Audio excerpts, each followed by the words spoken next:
So let me introduce our first presenter. Susan Wurtele is a professor of geography at Trent University. Dr. Wurtele is a multi-award-winning teacher of geography who applies universal design principles in her teaching practice. In addition to undergraduate teaching, she is an active member of the Frost Center for Canadian and Indigenous Studies, where she is involved with students at both the master's and PhD level. Join me in welcoming, please, Dr. Wurtele.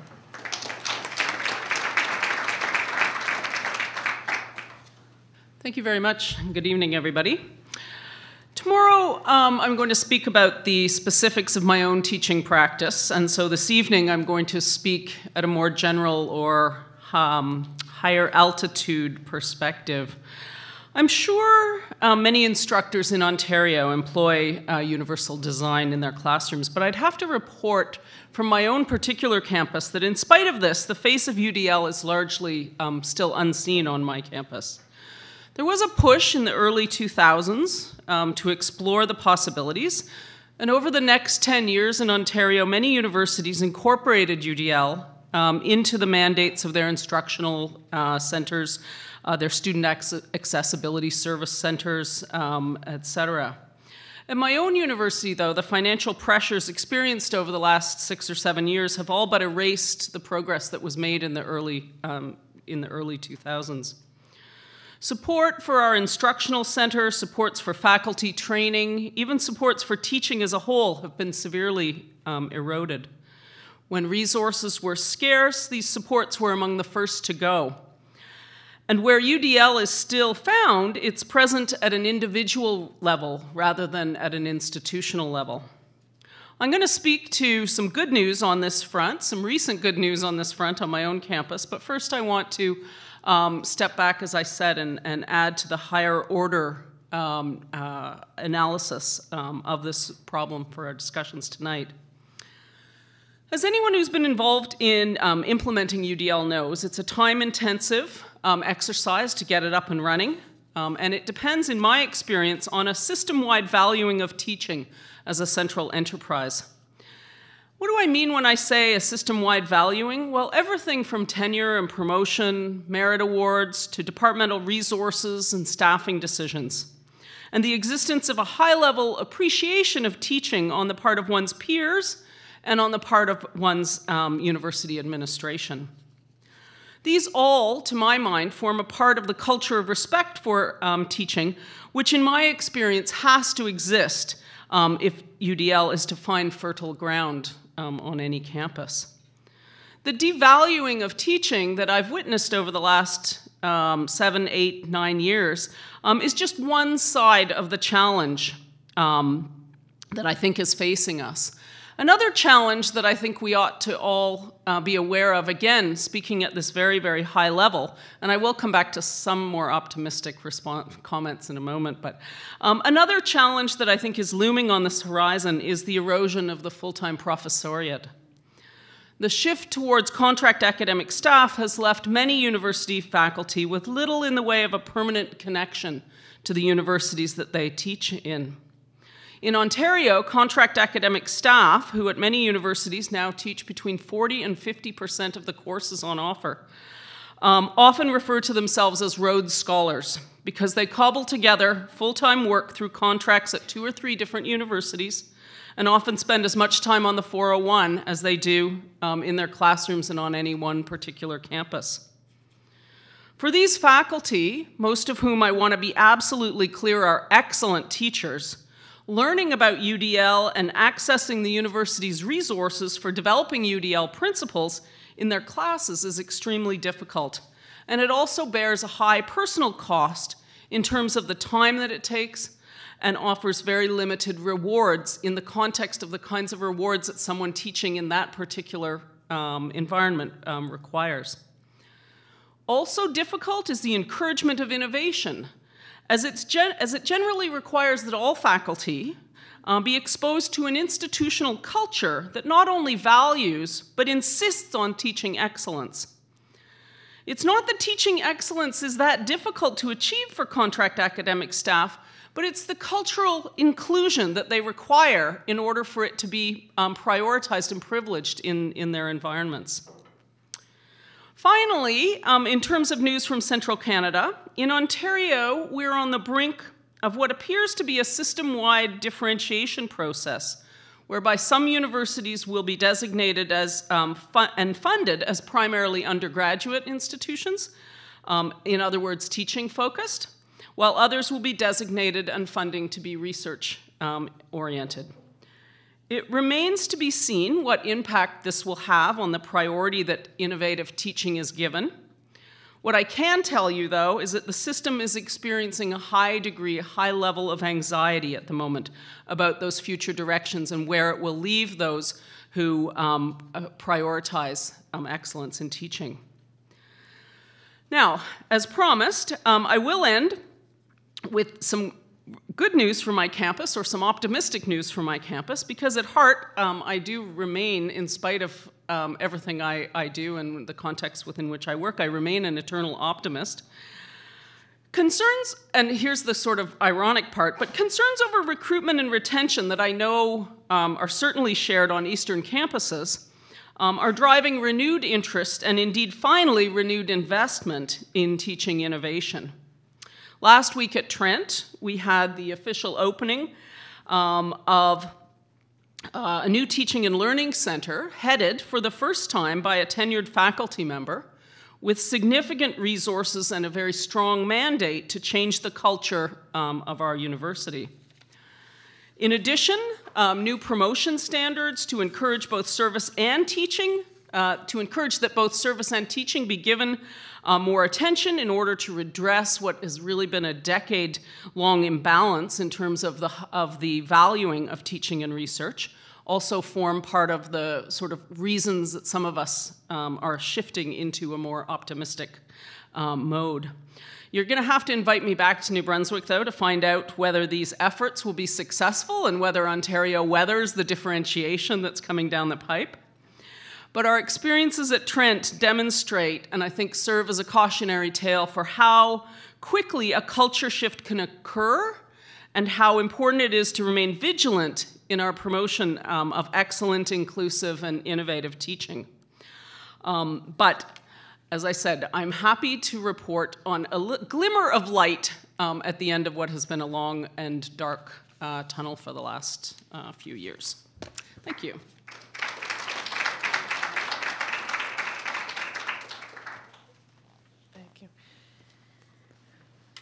I should have mentioned at the beginning that we'll ask you to keep your questions to the end till all of our presenters have gone through. Our next presenter is Dr. Sam Johnston. Dr. Johnston is a Harvard graduate and expert in cognition and instruction. She's worked as a senior associate and distant educator as a lead curriculum developer, and is currently a member of the professional staff at the Center for Applied Special Technology, or CAST. She works to expand learning opportunities for all individuals through UDL. She brings to us today expertise in peer-based learning models, distance and blended education, and program evaluation. Please join me in welcoming Dr. Johnston.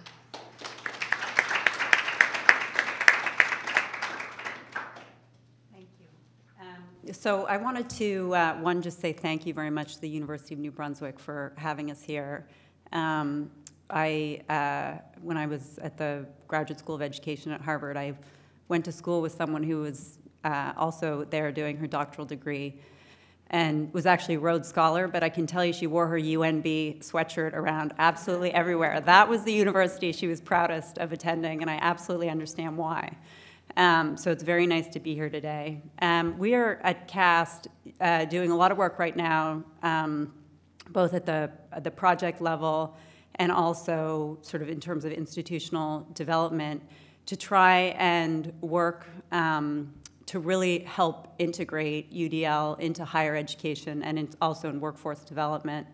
And, you know, in part we're doing that because the opportunity exists, but much more significantly, we're doing that because the work that's been foundational in K-12 has not been across the board successful, but has been largely very successful.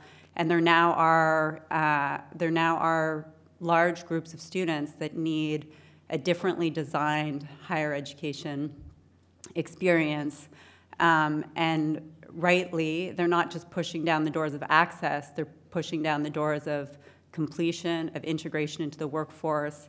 And they're really the drivers of this change, and we as institutions, whether it's cast as a nonprofit research and development institution or the universities and colleges that serve these students, we need to be responding to that need for more inclusive settings. So I would say one of the sort of, both opportunities and challenges, there's sort of three that I would outline that I think are quite important. I think the first one starts with the work that was done in a pizza parlor, of all places, which is really the founders of CAST in the early 80s were actually all working in a hospital setting as clinicians, and they were creating essentially plans, very elaborate plans, very well thought out plans to try to make the education system, the K-12 education system, available to students who are being excluded from that system, often for reasons that today we would balk at.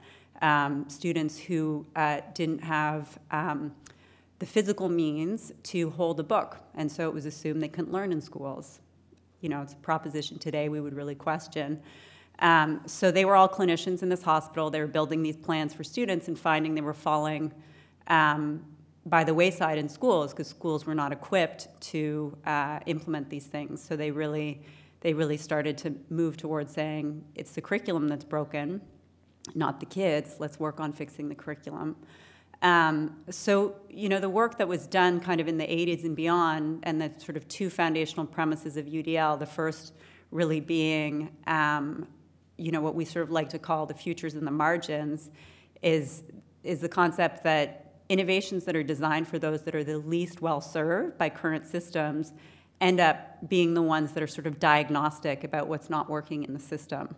And so they end up really being sort of the seeds of innovation, and they do create innovations that are essential for some students. So if you think of closed captioning, or you think of curb cuts and sidewalks, those are things that are essential for some, but they're beneficial to many. More relevant current example is the growing use of text-to-speech. Essential for some students, very beneficial for a whole wide range of students and faculty. And the other premise is really that the interaction between individuals and the curriculum is where the barriers lie. It's not solely in individuals themselves. So, if the work initially that was kind of done in this pizza parlor to start, say, let's looking at the curriculum and let's look at the system, was really around trying to integrate students into the education system that were not integrated. I think the work today is a little bit different. I think it's really work around full inclusion, and I think that's sort of the forefront of change. I was very happy to see Tom Hare's book out there on effective inclusive schools, where he does case studies of 3 schools in the Boston area that are fully inclusive schools. And I did want to just read something very short by Rachel Adams, who is a scholar, a disability studies scholar at Columbia University. She also happens to have a son with Down syndrome,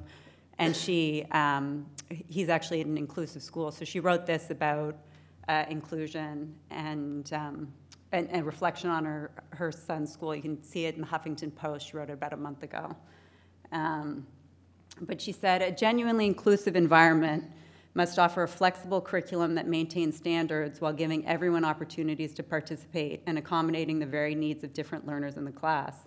Instead of a Darwinian one-size-fits-all meritocracy, the inclusion model recognizes that all students, whether or not they are pegged as disabled, learn at different rates with varied strengths and weaknesses. It requires creativity, flexibility, and dedication, but when it is done well, the results can be transformative. The goal will be to figure out how inclusion happens, not just for individual students, but for the class as a whole.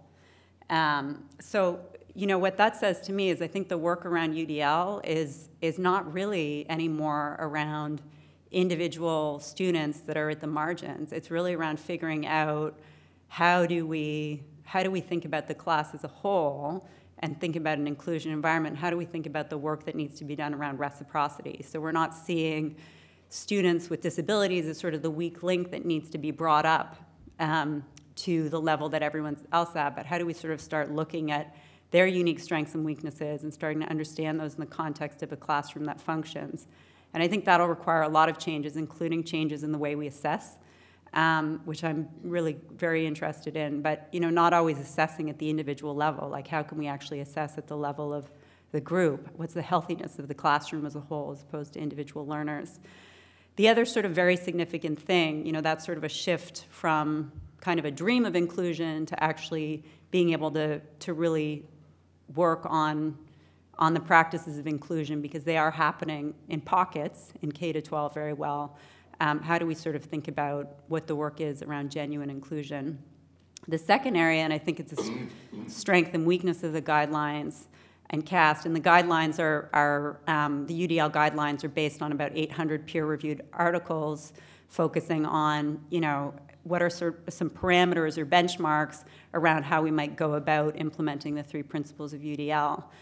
But I think the nice thing about the guidelines is they sit above any single system. So they're not particular to K-12 and the way that K-12 functions. They're not particular to the community college system and the way, advising happens or placement of students or whatever it is. They're not particular to the university system or even workforce. So in a sense, they sit above each system because they're really focused on what happens in the process of learning and how do we sort of build in supports for the process of learning across the range of learners, and how do we sort of design for the predictable differences that exist amongst learners. And so I think the fact that the guidelines sit above any single system is a great thing because they're malleable. They can fit into and should fit into different systems. The challenge is you've got to reinterpret them in different systems. So I'm doing a lot of work right now in community and technical colleges in the US, which is really wonderful work. But if I look at the guidelines around action and expression, options for physical action, options for expression and communication, a lot of the examples are interpreted around the tasks of reading, writing, and doing math stuff. They're kind of paper and pencil tasks. We put them in a digital environment. We say, those are the action and expression applications. That doesn't make any sense in the fields of advanced manufacturing, agriculture. And those fields are also changing. I was last week with the dean of agriculture from a college in Nebraska, and she was saying, the field of agriculture is changing dramatically. So she's like, 10 years ago, if you wanted to find a cattle that was sick, you had 200 cattle, you wanted to find the sick cattle, you would get on a horse and you'd ride around and you'd find that cattle. She said, now, agriculture is actually using drones more than any other field, and by infrared, you can figure out who the cattle is that's sick. So there's new roles in these fields, new functions, and that's going to create new opportunities for individuals that are very different, but it means that we have to rethink the guidelines, and we can only do that and do the kind of research and practical work around UDL. And Jody, I was happy to hear you say, we need the research evidence in a sort of networked world where we're all kind of connecting in and trying to figure this out together, because there's going to need to be more interpretation of the guidelines, not less. There's not one single way of doing UDL. There's a myriad of ways. So.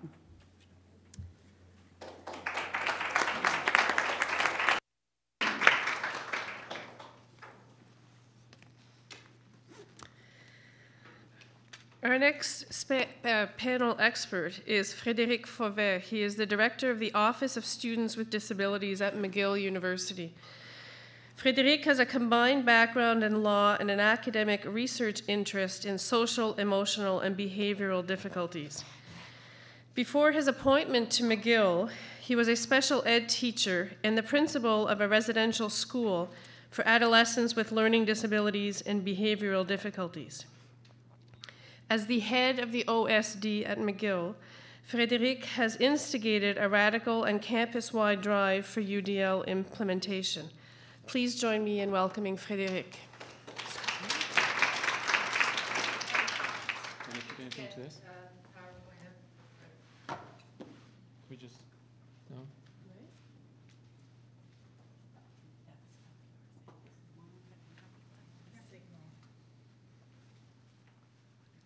Is it up there? Or?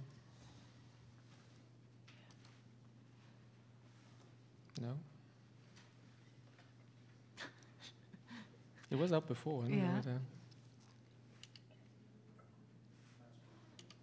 No? Mm. Is it ignition? No.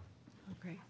Good. I can start while first of all, I wanted to inject some humor. When people say, you know, I instigated they make it sound like a party and like it was a lot of fun. It has not been fun all the way. And that needs to be a realization that we you know, take on board, that it's not always an easy path. The other thing I'd like to say is that I'm still extremely optimistic, like my colleague, and I'm actually quite excited because 3 years ago when I started this McGill, we were really a lonely voice within post-secondary education. And I was actually, there was nights when I thought, is anyone ever going to get on board with this and actually, you know, create a momentum? That's great, thanks. Oh, still not up there. Is it, because I touched some of that stuff. What did you touch? I touched this, and I touched this. It's still not coming up. And so there are lots of things happening. Lots of things in Quebec. We have symposiums almost 2 or 3 times a year. Just even this year, you know, you have this conference. I'm sure you've seen the flyer. We're organizing a Canadian conference, a Canadian perspective on UDL at McGill in May. There's hardly a week when I'm not asked to go and give a talk either at college level, other universities, school boards. So also we're seeing the momentum actually really explode across the whole spectrum of education, which I think is really reassuring. And I'm really feeling that we're also finding a Canadian voice because it is different than the US, particularly with respect to the ADA, that we don't have the same legal framework, and that the reality in daily implementation is not always the same, particularly in terms of providing a legal momentum for this change to happen. I decided to not answer the questions that we were sent, but to reframe them. Well, Jody actually showed us an onion, so I decided let's peel the onion and actually take this question further. Because the point of asking what's your context currently and what what you see as obstacles and facilitators, presumably the intention behind this is so we talk about our own experience within our campus and you see whether this is transferable. But I think there's actually a great danger there. And more I go to conferences such as this and people say, what's the recipe? Let's do it. There is no recipe. And I think if you take one thing away today, the whole principle of universal design, it's multiple means, being flexible, injecting that sort of flexible attitude towards implementation, but you even have to do that with respect to the model itself. It will not be implemented in the same way in different institutions. So what can you do? I think, first of all, you have to really, and I would have gone to my slide number 1, there are 2 things I'd like to speak to you today about. First of all, identifying a need. Because you are all stuck in a situation where you want it to happen, you want the momentum to move, you want this to become a reality. To do this, from my experience, that's the thing I take away from this 3 years of effort. If you find a need, you will be able to use this as a lever in your institution to make this happen. But the need is not the same in different environments. It's not the same in secondary, it's not the same in college level, and it's certainly not the same in universities, depending on their size, depending on their historical background and traditions. So you need to actually identify that within your own institution, and this will take a while. There's no immediate solution to this. I was going to show you the 5 factors that we bring up when we talk to our campus. But just as an illustration, because I can already see a lot that we discussed here that are not on the slide that we used. So as a background, we used to go in and talk to administrators, faculty, about the social model. So we used to walk in with one reason to actually implement UDL. Now we have 5. And when we walk into a room, even within the same university, we quickly have to gauge who are we talking to, when are the heads nodding, and which of these points do we need to emphasize. I can probably do it from. Yeah. You'll have the slides on. We'll post them up anyway. And so the first one is resource management. So now there are actually times when I walk in, I say, we cannot carry on doing what we do because the system is cracking. And I'm sure I'm going to see a lot of heads nodding. I would be surprised if you can find me any environment to do with disability, primary, secondary, or post-secondary, that can actually deal with the demographics that we're facing. Accommodations, I think, of the past, they were not designed to be furnished on the kind of scale that we're looking at. When you have 5%, 7%, 10% in some universities of students actually requesting specialized services, you cannot physically do it, so we need to change things. The second thing is the explosion of diagnoses, and I'm sure you're going to also have, we used to have a system by which we had 3 traditional disability, we had 3 types of specialists that could actually do very specialized retrofitting for that clientele. Now we have dozens, probably 20, 30 different diagnoses in the same year. So the idea of having specialized knowledge for specialized situation, it no longer works anyway. You would need 30 specialists within the same unit to actually be able to work in this model. So some people take that on board and nod, when we discuss things.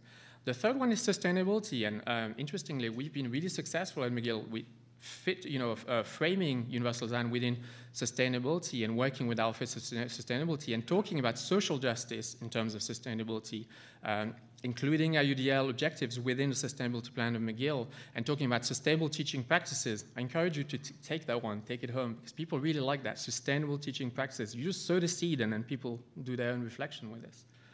The fourth one is the social model, so we still have that we have to implement this, and I think most people embrace it. We just don't know how to translate it into our practices, and that's the big challenge.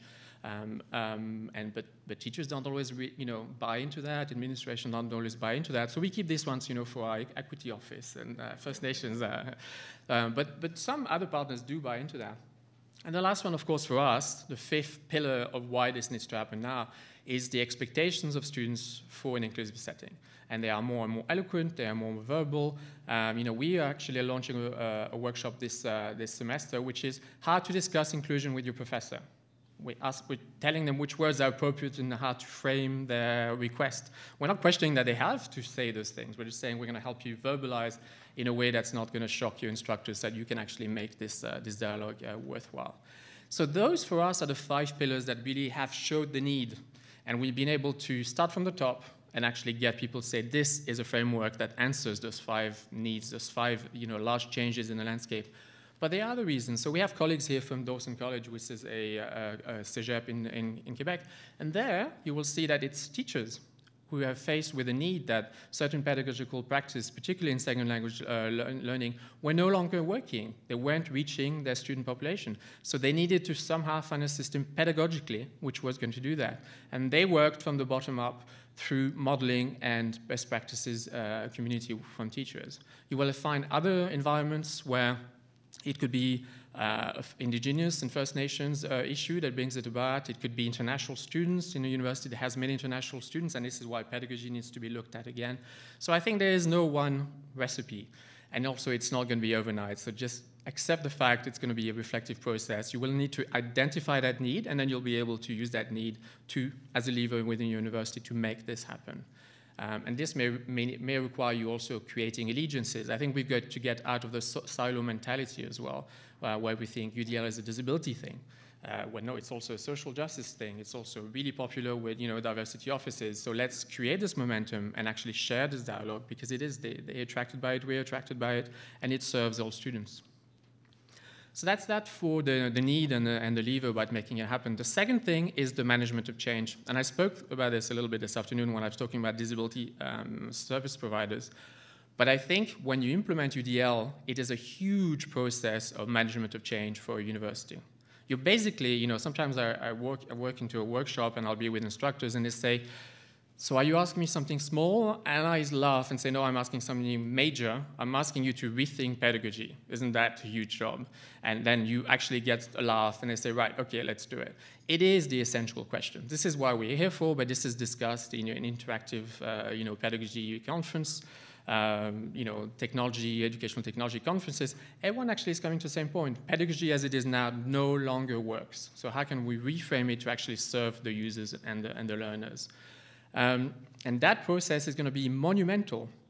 That's why I think we're all, at the edge of the cliff going, oh, are we ready to take the dip? And this is going to be a really hard job. It is going to be a hard job. Universities and colleges, community colleges will not look the same within 20 years. We will have changed huge things. I think we will do things monumentally differently. Look at the flipped classroom movement. This is essentially saying nothing that we've done in the past works any longer, and we're flipping the whole model completely, and classroom time is something essentially a different experience altogether. 2 minutes, okay.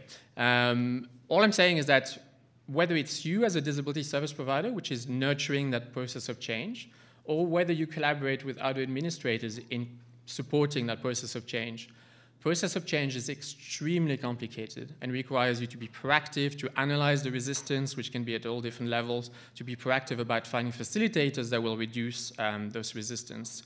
And planning ahead and actually supporting staff. As I said this afternoon, often when you look at UDL implementation, be it a teacher, an administrator, you're asking people to entirely rechange the way they do their job, so the essence of their task. And that's a very painful process. And if we don't support people, they will just push back because it's too painful and they're not feeling supported, and it's too much of a sort of threatening process. So I would think that all of us, either as partners or directors and managers or allies, need to analyze what's involved in this process of change for our institution, and then to come up with proactive solution. And I think that's one of the key to success, to it working or not working. It would be too sad if we had failures and we simply said, oh, it fails because people don't want it. I think most people want it. Most people don't know how to get there. And this is why we have to do a lot of strategic planning to actually support them towards that. There we go. And I'll pass on to my colleague, Roberta.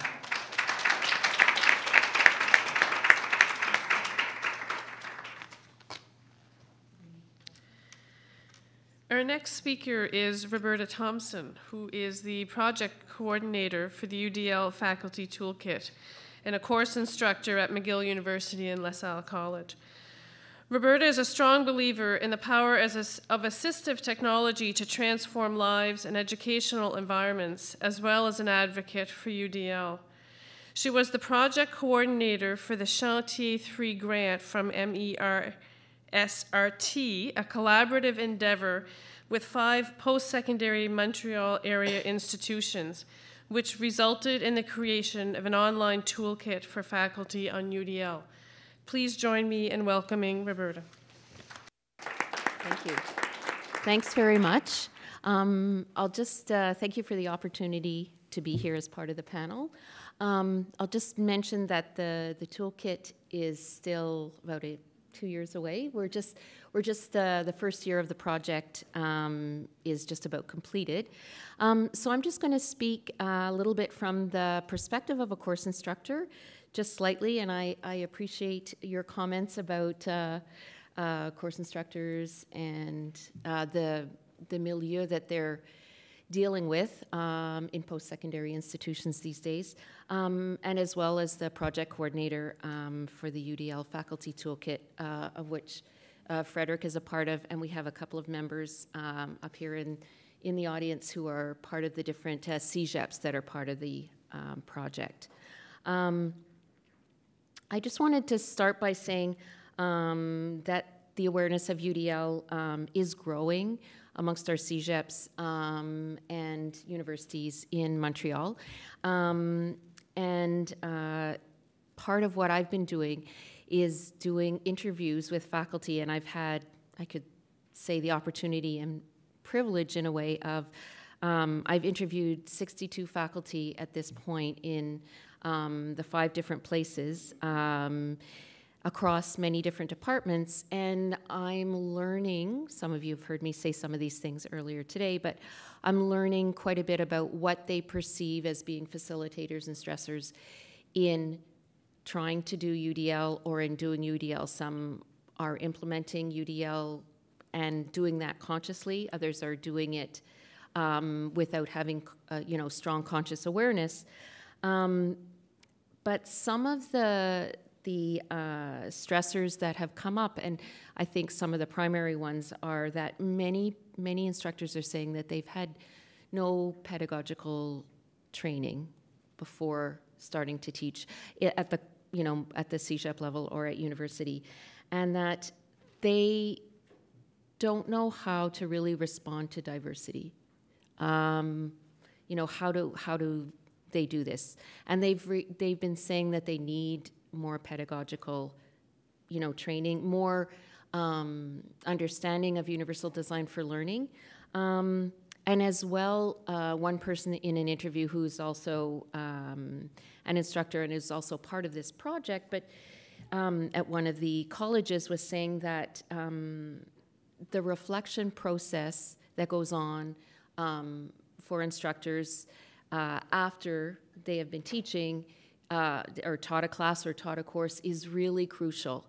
and to take that reflection process and look at it from every aspect of their course with the types of students they've had in their class, and then to work towards change. And many other things that people have been saying that would be facilitators for them to move towards more UDL is to be able to discuss with their colleagues, like the faculty learning communities that have been mentioned. And we have at one of our colleges, Dawson, a faculty learning community that is beginning, this month, and next semester is getting in full swing. So being able to discuss these things in small groups, learn how to take small steps towards implementation, as well as some instructors have said when they have been implementing things that are really, consciously UDL, they have seen success. More successes. I know that's a broad term. They've also found it more stimulating. And I've had less frustration. Another aspect, I don't know if you guys have really spoken about it or if it's been talked about much, but what would be the incentive for faculty or any instructors, course instructors, who don't have full-time contracts and who are doing the Rhodes Scholar type thing, or I take public transportation, so I'm a public transportation scholar. What is the incentive for doing this? And how can that be built in? And another thing that came up within my presentation earlier today was, and it's more so, in the Quebec context, but building in from, I would guess you'd say more the top-down level, and I know Frederic and I have discussed this too, but accessibility, and accessibility being as part of a policy within the institutional guidelines, as well as within the procurement processes. How do you build that in? How do you raise awareness about things like the worldwide accessibility guidelines in institutions, in the culture of institutions who are not necessarily, thinking along that line? And we don't have any major policy in Quebec that, that is pushing that forward. And then again, trying to bring universal design in, at the top levels of the institutions, either from director generals or provosts, et cetera. Bringing that idea in that diversity it's like there's not, one type of student. There's not an average student in the class, that there are diverse students, and that is the norm. And so how does that a process of change come about? As well as also from an administrative perspective, bringing in some sort of support for those people to be able to manage that change to understanding universal design and how to manage their process of change. And just lastly, I'd just like to mention something else that's come up. And in order, I think, for the idea of UDL to move forward, are for myths to be broken down and misconceptions. And I'll just bring in a little anecdote from working as a course instructor for pre-service teachers who are actually going to work in the K-12 environment. But when I brought up the idea of UDL and we were talking about it, I would say probably a third of the class felt like it was too idealistic, from the get-go. So, these type of myths, I think, need to be broken down, as well as universal design is not just directed towards students with disabilities. And as Sam mentioned also, the future is in the margins, and universal design is for all, it's for all students. And just two other last myths. Some instructors have felt that if you're doing universal design, you're not preparing students for the real world. Students are not going to be able to use these things that they're having in their classrooms. It's not a multiple pathways kind of real world out there in their jobs. And the last myth is that we've encountered is, you know, from students going, students in the college levels going to university, many instructors will say, well, why should I do it here? Like, they're not going to have any of this at university. Or vice versa, you know, people in high schools, you know, teachers saying, well, there's nothing for them at CEGEP in university, so, you know, what are we preparing them for anyway? So I just feel like that just a lot of these myths need to be addressed, and like a really global approach needs to take place with all sorts of different team players to bring this change about. That's it. Thanks.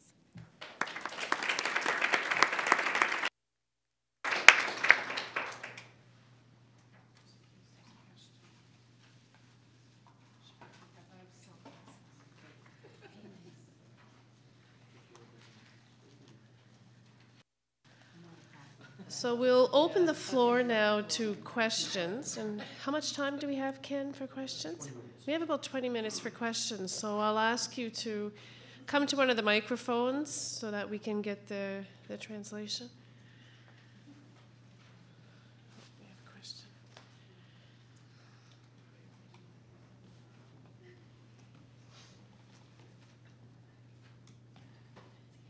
Hi.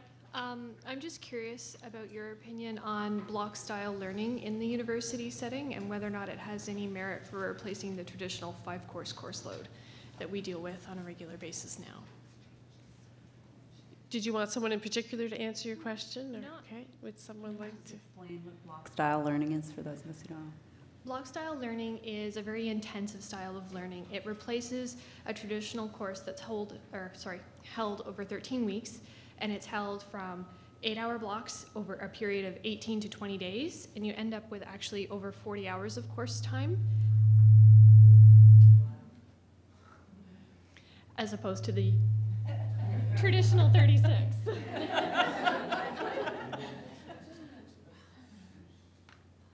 So, quite a few universities in other areas of the world have introduced this, and they've replaced it. So you would start a course at the beginning of the term. You do that one course and just that one course. Sorry? They want you to step up to the mic. But it doesn't like me. They do that one course and only that one course for that 18 or 20-day period. They would do their assessment, and then they would have a 4-day break or a 3-day break, and then they would start the next course. The term doesn't get any longer, but they only focus on one course at a time.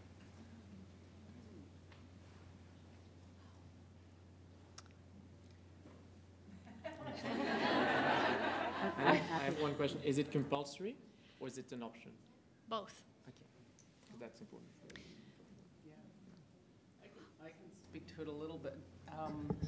I haven't, this does sound very intense. I haven't tried it myself, but I certainly am aware of colleagues who work at some of the British Columbia universities that have been switching over to it. And I struggle with it as an instructor because one of the key features of my learning environments that I create is a long period of reflection on material and a more gradual absorption of material. And so that's, from my perspective, I'm not sure how I could replicate that. Now, having spoken to some of my colleagues who teach in that environment, they rave about it. So I will just sit here and continue to watch and see. I don't know the degree to which this is similar or different from the approach that's really very popular right now in the US of competency-based education. But the goal there is to try to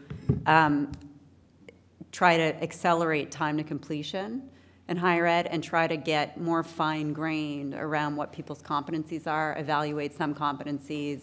Once those are mastered, it's a focus on mastery-oriented learning. So once those are mastered, people can get beyond, so that if there's gaps in skills, you're quicker to find that. But if people only want to work on certain things and get credentials or marked for those things, but don't want to do the whole sequence, that's possible. So in the idea that it's an option for flexibility, if it creates some flexibility for people and makes smaller units more measurable, I think that's great. But if it's just about collapsing the time of a course into, you know, a much smaller segment, you know, my question would be, what, you know, what's bearing out in terms of the range of students that that's actually working for or helping, or what, you know, what is it fundamentally altering about the practices in higher ed? I would think it must be naturally appealing to a certain category of students, and certainly I worked, as we've said, in residential setting for students with quite severe issues at secondary, and we actually introduced some counterintuitive long day, you know, day-long periods as opposed to having 45 minutes periods, because actually the interaction with the instructor was actually much more beneficial, and a lot of students like that. But I think you've got to remember the big danger there is that UDL is about creating more flexibility and options, but not cornering students into something that might not be congenial to their learning model. So I think as long as it's on offer and people can have that option or other options, of course it's great. More options for students I think is always great and definitely fits within the UDL model. But you just have to be careful by institutions finding that this is suddenly an easy fix and that everyone must follow that. I think it does happen in Quebec already. Some of the universities suddenly do intensive courses, and suddenly in summer, I think University of Montreal does weekend courses, so you can actually tackle one course at a time through weekend intensives, and then you actually don't have a full course load through the semester.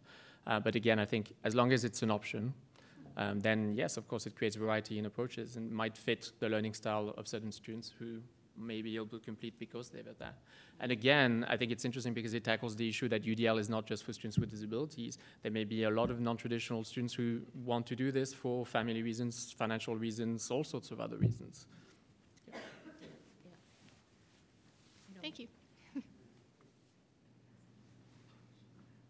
Any other questions?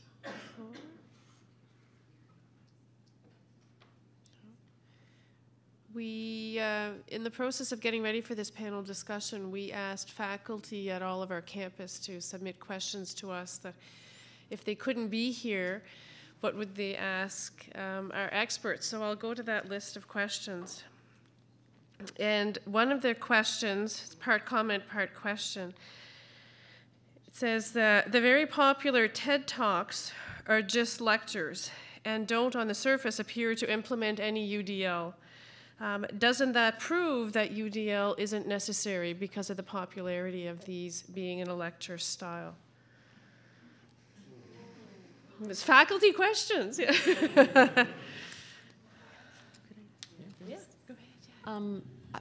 Just off the top of my head, I mean, the TED Talks are popular, but they're popular to maybe, you know, maybe it's not 100% of students. I've shown some TED Talks in my class, and I was mentioning, have you guys heard of TED Talks? And they're like, oh no, not those again.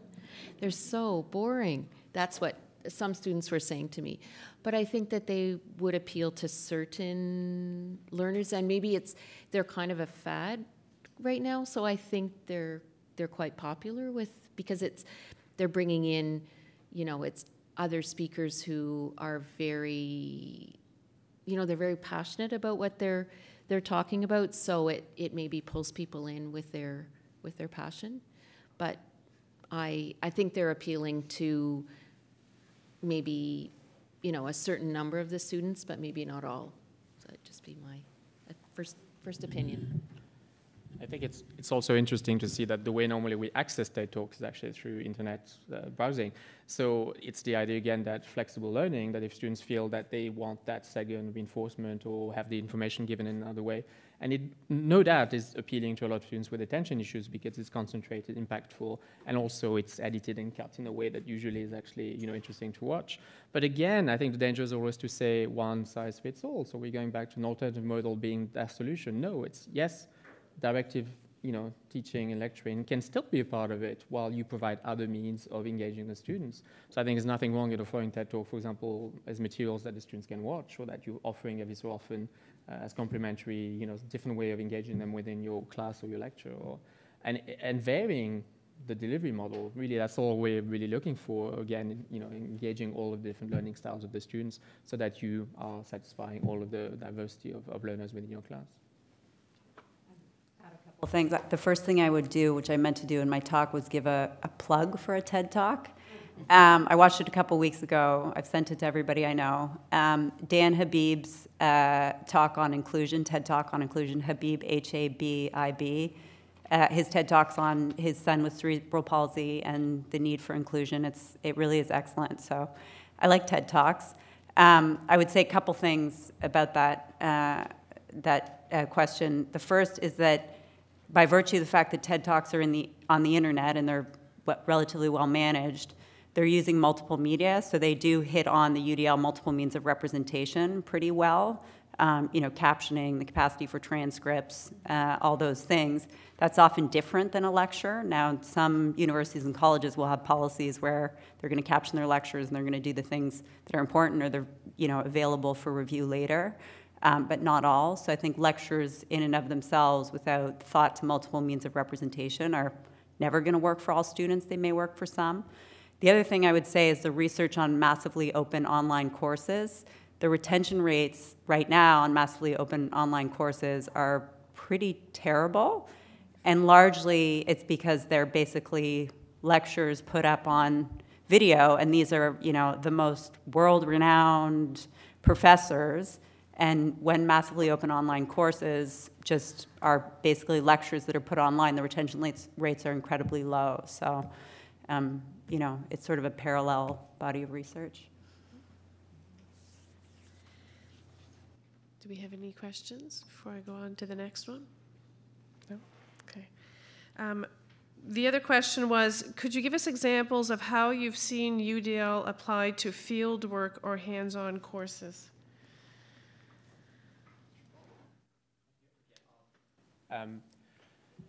Well, narrow that down, but certainly, and the question was asked to me during the drinks, what about field placements, what about stage, what about internships, what about transition to workplace? I would say that about a third of our time now as an office, ironically, is spent talking to real-world partners, no longer university partners. It is the hot topic, it's there, and it's very easy in those conversations to fall back on the medical model. Oh, we can't do that because the professional body doesn't want to look at inclusion or because we have legal guidelines. But really what we do is enter that, and normally it's about a specific case, and we frame that within a UD lens and trying to provide UDL principles and applications. And then usually we get a nod and, oh, this is great, this fixes the problem. And we say, look, we haven't been talking accommodation here. We've actually been talking to you UDL principles. So now why don't you look around and see whether that can actually be made systemic to all of these people that are going to an internship or a field placement or have dealings with, real community partners in terms of work. And we're breaking now into those conversations. So now we actually invited into field placement coordinator training, community partners, to actually have those discussions. And it's up to you, I think, as the instigator to say, I'm not going to have a discussion with you about accommodations. I'm going to have a discussion about UDL principles. Yes, it also applies to these environments.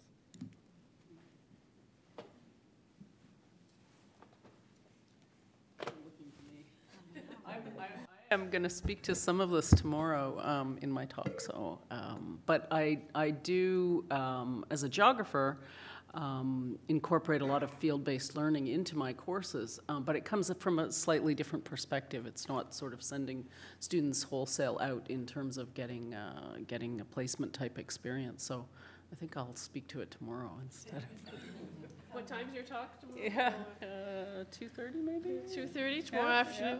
Yeah. But just to add as well, certainly there's also this huge discourse on experiential learning now within our campuses, and it's very easy to reframe experiential learning to fit with a UDL model. I mean, there's no issues with making this course sort of align there. It's up to how you frame it and how you create those partnerships with the people who are advocating that discourse. One of the questions was concerned that UDL is just another fad in pedagogy. Does it have depth? Is it going to persist? And what is the research telling us so far? These academics, they ask all the tough ones.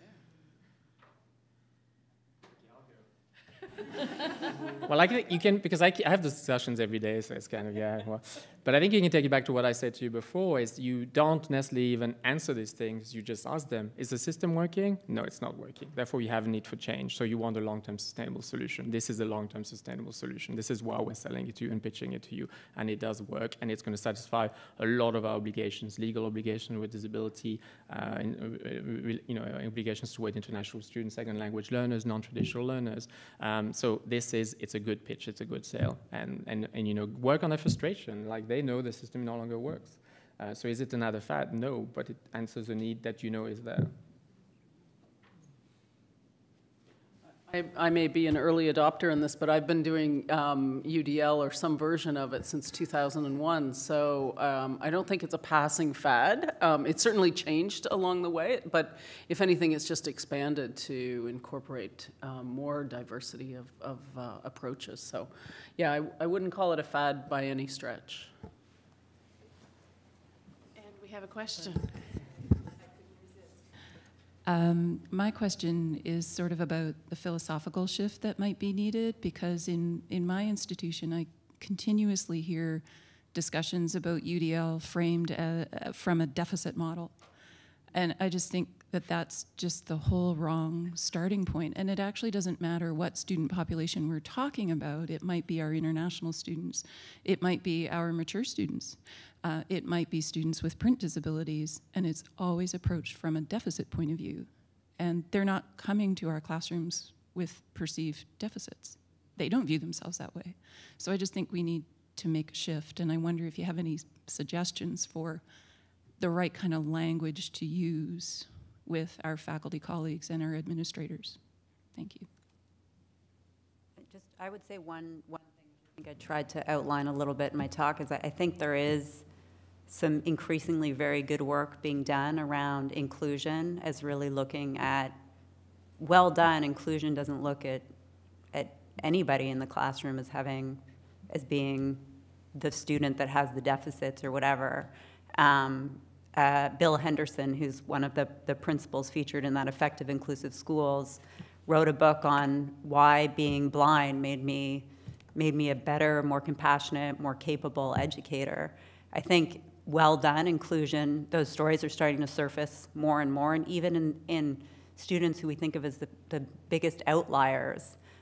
So I think that to the degree that it makes sense in your setting, I think aligning some of the work that's being done on UDL with the really good work that's being done with inclusion starts to really help shift the conversation away from a deficit model. I would maybe go back to some of the things I mentioned this afternoon for the people that were in my talk, that if we want to change that, operate that shift philosophically, we first of all have to look at the disability service providers and change our discourse as disability service providers. We tend to perpetuate a medical model through the practices that we actually institute through this model, even though we don't mean to with the best of intentions, but we're the ones that are perpetuating this medicalization model. So whenever someone in your institution talks to you about diagnosis, switch the reply to being about the environment and teaching practices. It's really frustrating for them. It's really great for you, I tell you, and you take extreme pleasure. And you do then direct the conversation to things that are constructive. Let's talk about pedagogy. Let's talk about how we can support you. Let's talk about new tools and things that are initiatives on your campus about pedagogical innovation. Don't go down their way and reply to them and start actually going down the diagnostic. But look, something I mentioned this afternoon, I'm sure that many people still have diagnostic letters going to professors. That is one contradictory message. You're telling them it's about the environment, but then you send them a letter saying there's a problem with this student. You have to stop all these practices radically now, because we actually, enabling this. Actually, I want to direct it to Roberta and to Sam. Yesterday, when I was at the K-12 Symposium, there was a session given by a group of teachers who are implementing, or they're using iPads to do formative assessments with their students, happen to be physical education teachers, and they're just so excited about using this tool as a way of being able to capture the students as they do a physical activity, and then be able to have the students view that activity and see that, so the students involved in the correction of the skill that they're learning. And so I guess I'm really interested in what you have to say about what role technology plays in UDL. That's kind of big, but.